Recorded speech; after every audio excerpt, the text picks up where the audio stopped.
This lady made a cocktail and she gave it to her husband. I don't know how long they've been married, but it was a poison cocktail. We're going to watch some of the video here and talk about it. Author who poisoned her husband, her hands in shackles in court, sending a message to her 3 sons.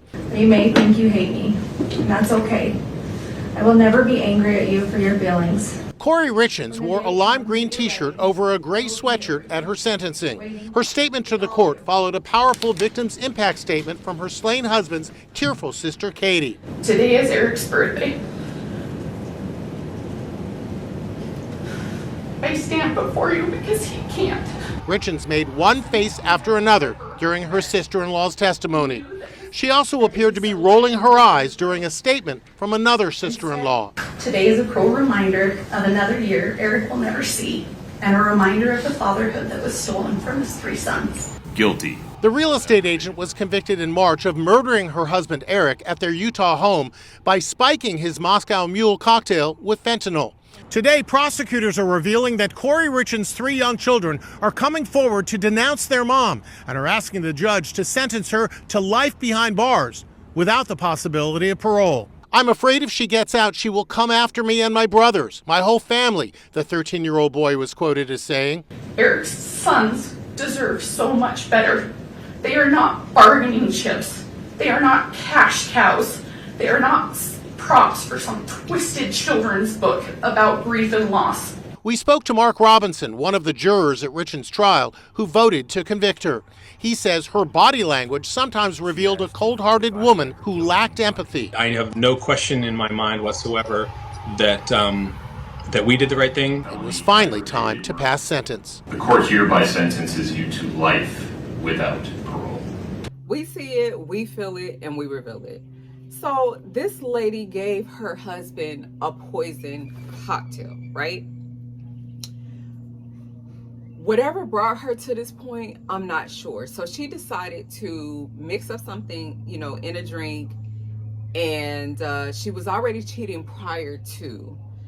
And she gives this drink, this cocktail to her husband, and it basically takes him up out of here. Now, with that not being the worst part, she writes a book, whether it's for her children or for grieving children, about the loss of a parent. I think that adds a whole nother layer to the point where it is so sadistic and so mentally off and deranged that not only do you take your partner up out of here, the person that you have children with, that you share a life, that you share a family with, but then to go on and write a book about grieving for those children. Those kids are going to grow up. They're going to see, this stuff that's left on the internet, this story, and it's going to be so many questions and just so much emotional conflict to think that your mother is that way. I don't know if that, what level of manipulation that is, or if that's even like a level, or like I said, or even if it's just sadistic. So not only did she, like I said, take him out, she wrote a book about it. And I think that is just tragic, because even if you decide that you don't want a person anymore, or you don't love a person anymore, it's completely okay to walk away. It's completely okay to let that person go on with their life. You go on with your life, no matter how much that hurts. But when you take a person up out of here, I just feel like she wasn't thinking of anything, not even herself, right? Because at this point, your freedom is taken away, and your children need this other parent. So even if you all don't work out, I think just to take him up out of here the way that she did, she was only thinking of herself.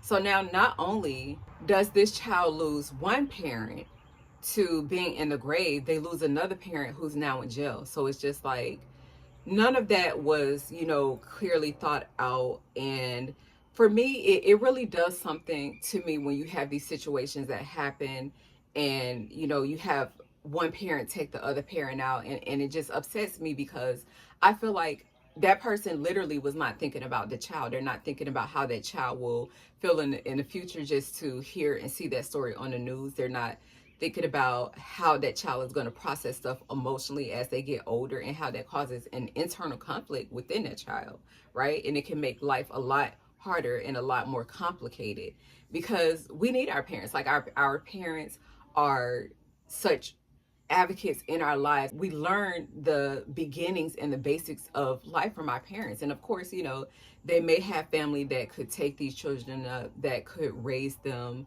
and be that you know, part of their lives that they need. It's nothing like a parent being there and present, being able to share those first moments, you know, as you get older and you get into teenagehood, the things that you want to know about being a teenager, the things that you want to know about progressing through in life. And of course, you know, that's given if your parent is healthy. I'm a grandma's baby. I was raised by my grandma, you know, but I thank God that I was fortunate enough to do that, because sometimes parents just are not ready. You know, they're not mentally, or you can be financially ready and not mentally ready, because clearly they had the finances to take care of these children, but the mental was not there.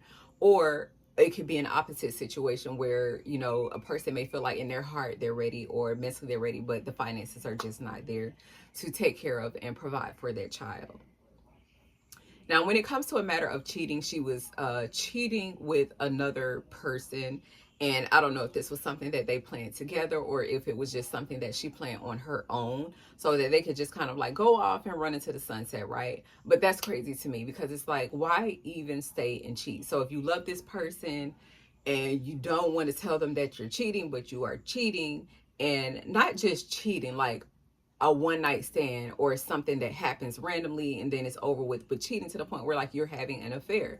You're building an emotional relationship with this person. She was building an emotional relationship. She was building a physical relationship. It's like, why not just leave at some point? Because that takes a lot of work. That takes a lot of lying, a lot of remembering your lies, a lot of remembering your steps, a lot of stuff. And it brings an energy, you know, into the house that you know, spirits can move through certain things, and whether you're saying it or not, you know what I'm saying, like those kids can feel that, they can take that on, and eventually you just invite this spirit into your house, and you just don't want that. Like I don't understand, like, why didn't she just leave, right? If she was so unhappy, why not just let that man walk away with his life? Why not walk away with your life? And at least you have something, instead of sitting in jail and rotting in jail now, and your kids remembering you in a certain way, in a certain light. Because clearly, if that didn't matter to her, I don't think she would have went through as much as she did to try to cover it up. And it's like, at the end of the day, you can't even be with this person that you were cheating with and that you did all of this to do. She can't even be with him. Like, you know, now she's sitting in jail and she's just gonna have to rot there. Her kids no longer have a parent, which is very unfortunate and very unfair to the kids. It's just such a crazy situation, right? I think that if you're unhappy, it's okay to just be like, you know, let me come up with a new plan, because we're not God at the end of the day, where we can give life and we decide when we're going to take a life. So that's up to God alone. Like, God decides when he, you know, wants to come for a life, take a life. And I just think the consequences of dealing with that, you know, just after this life can be so great, and it puts worry on my brain. So it's like, you know, I pray and hope not to never be in that situation.